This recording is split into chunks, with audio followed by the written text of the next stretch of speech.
Hi, everyone. As a product manager at Atlassian, when I speak to our customers, one of the most common phrases I hear is one central source of truth. And time again, I'll hear these stories about long migration projects that standardize all teamwork into one tool. Standardization is where the activities or tooling of a company are adapted to conform to a consistent approach. Imagine you're in an organization where there are teams using various tools for their task management. One day, the IT team comes in and tells everyone that they need to start using Jira. But your team has built processes already in Trello. Now those work processes are defunct and you have to learn how to navigate and set all that up again in Jira. How would you feel? I'd be pretty annoyed. But the reason companies want to standardize is because, firstly, they seek to control the unpredictability of work. Secondly, they want to reduce the cost of work about work when teams use different tools. And lastly, they just love to micromanage their teams. Wait, what? In my team at Atlassian, one thing we love to play to get to know each other is two truths and one lie. So in the last three statements I just made, can you pick out the lie? Actually, that was a trick question because we believe all of these might not be quite lies, but myths for why a company should standardize across their teams. And we're going to explore them in the next 20 minutes to see whether we can bust these myths together. Don't get us wrong. We don't believe standardization is the big bad. The world is never as clear-cut as standardization bad, no standardization good. But this is often how companies approach it, opting to totally standardize in one tool. Today, I want us to walk through the reasons companies desire it, the challenges that come with enforcing it, and a more balanced method with minimum standardization through aggregation to achieve similar outcomes. So let me start things off with a story.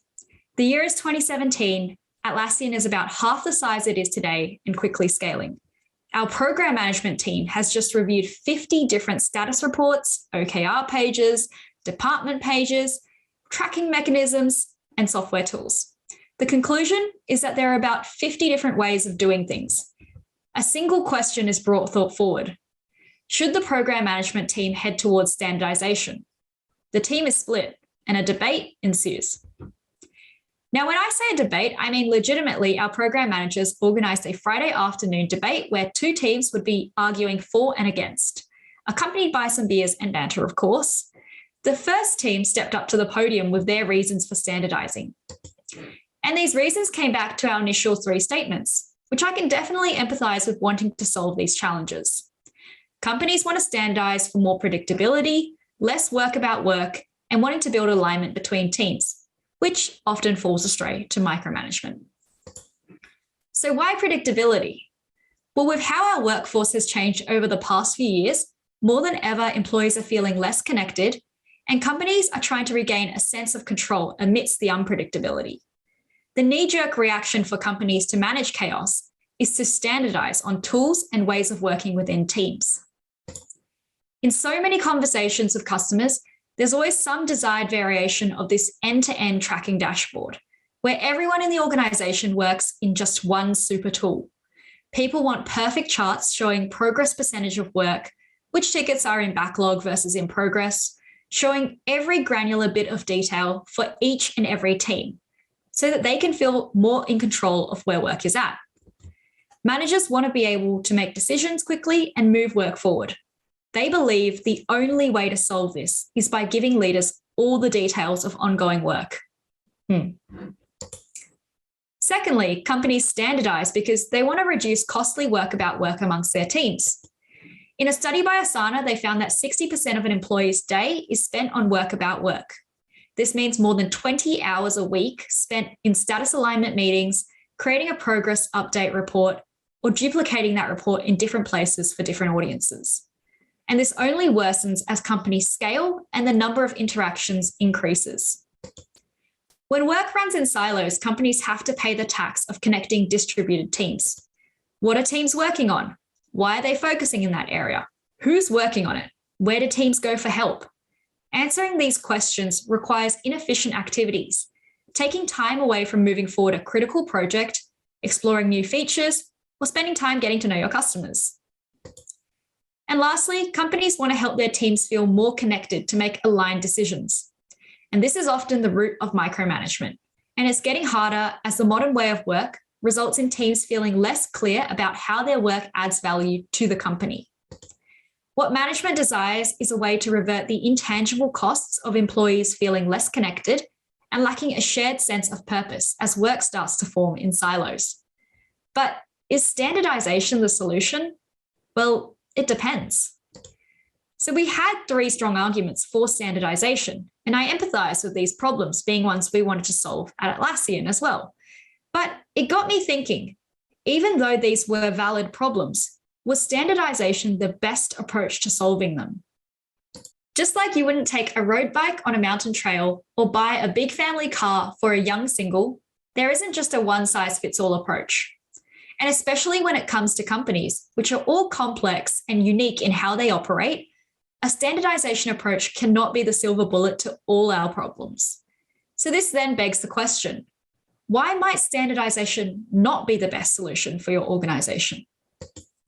Well, in our great debate, the Against team brought forward the pitfalls associated with standardizing.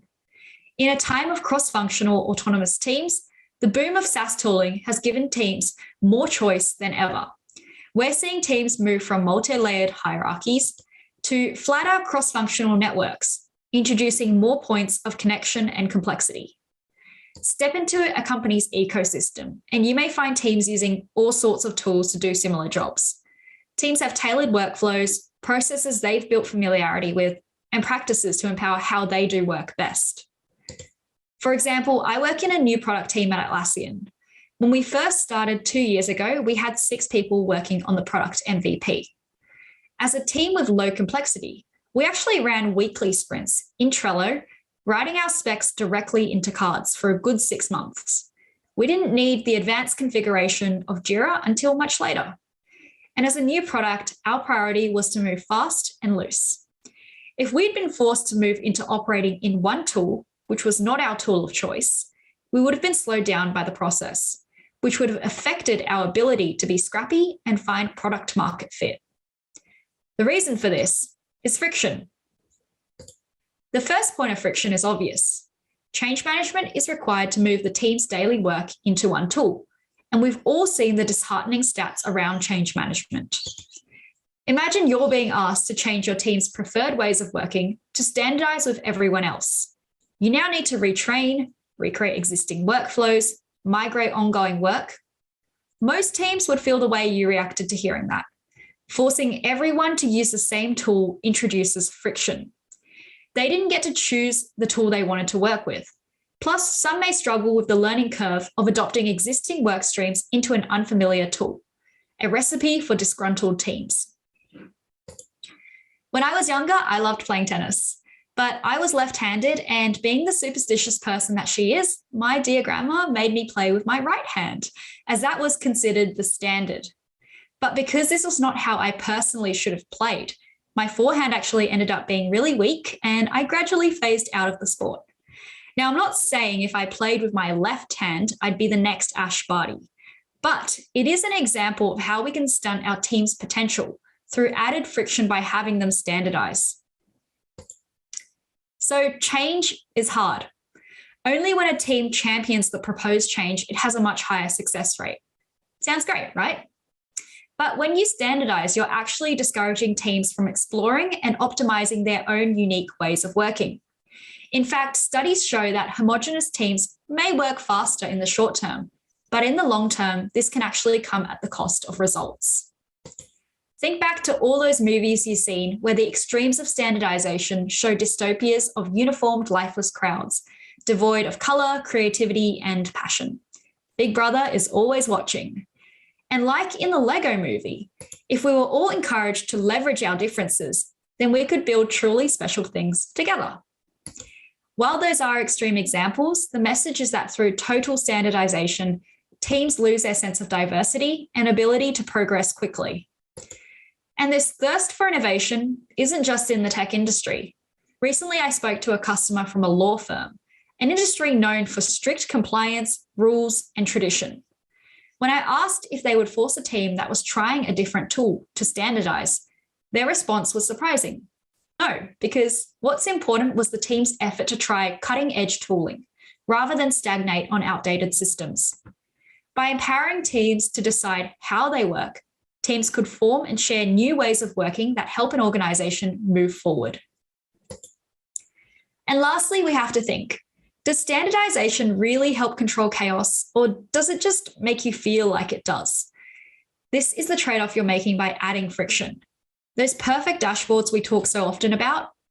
In a complex organization, when has that ever been successfully reflective of reality? Predictability is found in a predictable business. And if you believe your business is highly predictable, then by all means, standardization could be for you. But for the rest of us, this might not be the case. When I spoke to ePilot last year, the solution they initially asked for was one similar to the perfect dashboard I described earlier. A one-stop shop view integrated with their tools to show pretty charts full of complicated data. After thinking through their needs, about 10 minutes later, they came to their own conclusion. Actually, a summarized written update was the most meaningful information their stakeholders needed from them for the chaos. Data without context overwhelms and it confuses. We shouldn't be relying on it as a crystal ball because in our dynamic world, trying to thoroughly plan for unpredictability often results in very expensive and outdated plans. So let's recap on the arguments for both sides in this great debate. Standardization may help against the challenges of managing chaos, reducing work about work, and bringing teams closer together. However, it comes with the friction of teams resistance, a loss of creativity with homogeneous teams, and potentially a false sense of control. So what did this mean for us at Atlassian? Well, how we see it is that the pendulum swings from extreme to extreme, standardization or total personalization. But the world doesn't operate well with extremes. Too much standardization makes a team feel like they can't contribute in a meaningful way. Too much personalization results in fracture and chaos. So as the pendulum rests in the middle, the question shifted from whether a company should standardize to how little should we standardize teams whilst empowering them to stay connected with each other. I'd like to say that by the end of this debate, we had an answer, but it is a testament to the complexity of this conversation when I say to you that the discussion actually continued in Atlassian for years before figuring out how to introduce just enough standardization without inhibiting how teams wanted to work. When the program management team re-examined the arguments, both sides had validity. But what shone through was that when it came down to core principles, both sides actually wanted the same things. Beyond predictability, perhaps what we were really looking for was the ability to quickly adapt to unexpected changes. To eliminate work about work, companies may not need standardization, but simply alignment across teams. And instead of defaulting to micromanagement, what we wanted was to empower teams to make the best decisions aligned with the overarching mission without prescribing it to them. It became apparent this was actually a communication problem. It's not about where teams are working, but how can they communicate with each other using the same language on that work? To help us adapt quickly, empowered teams require context. And context is the information teams need to successfully collaborate. When context flows between teams freely through effective communication, we have then the ability to make informed decisions. What we want is the ability to communicate between teams once. No need to duplicate, reformat, or collate our updates, so we can finally reduce that busy work about work. And this is where the notion of how much is enough to standardize comes into play. This distinction can be made by understanding the difference between tooling for teams versus tooling for teams of teams.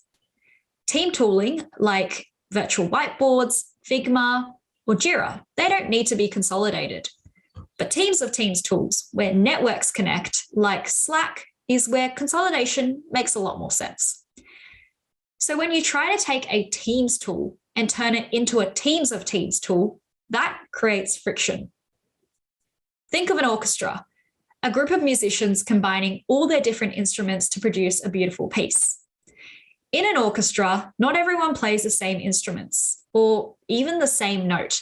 Can you imagine how boring of a piece it would be if that were the case? Instead, each member has his or her own different parts, and they rely on sheet music and the conductor to put it all together to create music, not noise. So how can we do something like that at work? At Atlassian, we distilled the importance of context into 4 seemingly innocent questions to stay aligned. But as simple as they are, not knowing the answers to these questions frequently disrupt the flow of work. Who's working on what? Why are we doing it? How's it going? And where do teams go for help? If we can just answer these 4 contextual questions, we can reduce friction between teams so work can flow. So, what was the outcome of Atlassian's great debates surrounding standardization? Well, instead of standardization through consolidation, we found that context could be shared simply through aggregation. Aggregation brings together the information from where teams work, but it doesn't force teams to move their work into one tool. For example, whilst my new product team could choose to work day-to-day in Trello, or anything else for that matter, aggregation meant that there was still a place where we communicated context with our networks of teams to keep them in the loop. To do so requires conventions agreed upon by your network of teams to speak the same language, similar to social norms. For example, we don't walk around naked in public. We express gratitude when we're assisted. And we don't hit all the buttons in an elevator, at least not when riding with other people. These agreements don't dictate exactly how you choose to live your life, but it does create a social contract with how you interact with others. And the conventions that we codified at Atlassian were build a common vocabulary, open up your work in progress, curate, don't automate, and show that you're paying attention. Last year at Team 21, my marketing partner in crime, Mary Raleigh, and I introduced these 4 conventions in detail in a framework for effective team-to-team communication that we called the Loop. If you'd like to learn more after this talk, you can find a link to the Loop content at Atlassian.com/loop. How these 4 conventions play out in a typical week at Atlassian would be, firstly, every new project started in Atlassian answers the same 3 contextual questions. What are we doing? Why are we doing it? And how we measure success? We build this common vocabulary to create shared understanding across teams. This project is then shared with interested stakeholders right from the kickoff. Stakeholders and dependent teams are encouraged to follow along with this project's journey and opt into weekly status updates. We encourage progress over perfection, where draft work is shared regularly, long before the final version, to create quick iteration loops and opportunities to co-create. On Fridays, our teams are encouraged to write a weekly project update. On Mondays, we will receive a roll-up of the updates from projects that we're following. And this operating rhythm is synchronized across teams to create a consistent and frequent touch point for the summary of work, helping to deflect those pesky midweek pings asking where work is at. The first half hour of my Monday morning is always best spent with a coffee in hand, catching up on what happened in the past week. We ask teams to curate a tweet-length update rather than sharing an automated Jira report, so communication is more intentional and meaningful to the reader. It also makes it much more consumable bite-sized content, almost as fun as scrolling through my morning TikTok or Instagram feeds. And to know a project is on track and what that means for my teams is much more important than whether that project is 63.5% complete. When we catch up on our Monday updates, at Atlassian, we inspire our teams to treat it like a social conversation and show that you're paying attention. Effective communication is a two-way street. Just like in a face-to-face conversation, you wouldn't stare blankly at someone as they're talking or ignore them as they're speaking to you. Instead, you would nod, your expression might change, you'd ask questions or build onto that discourse. So we try to emulate that in our weekly updates as readers by reacting or commenting with questions, feedback, or simply encouragement to show teams that their efforts are being recognized and valued. And this is what fuels the cycle of effective communication. As you may realize, these conventions are tool agnostic. You could open up work in progress by sharing status in an unrestricted Confluence page, or create a synchronized cadence of communication in Slack using automated reminders. What tool you use is less important than the aligned conventions being put to practice in an open and shared system of work. This was echoed in a customer chat with Anna, the Chief of Staff at Iris, a fintech company with 2,000 employees. She shared that different functions in Iris were using different tools across the org. Legal uses a matter management system, marketing use their own campaign management, product uses Jira, and sometimes AHA. But they see commonality in how they talk about that work. In Jira, they have a project of projects with a workflow for their delivery framework, where teams provide weekly updates. And this same delivery framework is known throughout the company and modeled in other tools as well. So any team can easily understand where work sits across 8 steps. This helps them find common ground to work better together. But of course, in true Atlassian fashion, we believe so strongly in these concepts that we ended up building a product for it anyway. Classic. It's called Atlas, and it's a team work directory that connects an organization. You need an Atlas to show you all the different and exciting destinations you want to go to. But you can't or wouldn't want to travel to all these places using just boats, or just airplanes, or just trains. You'll get to some places faster by sea versus by air. And the reality is that knowing your geography or your context matters the most when charting out how you're going to get there. If you'd like to see more of Atlas in action, you'll be able to find demos and details in the Team 22 keynote, or you can explore it for yourself by signing up for a free instance today. We saw other vendors who aim to solve a similar problem around teams of teams collaboration. But their ask was for customers to remain in their walled garden of products.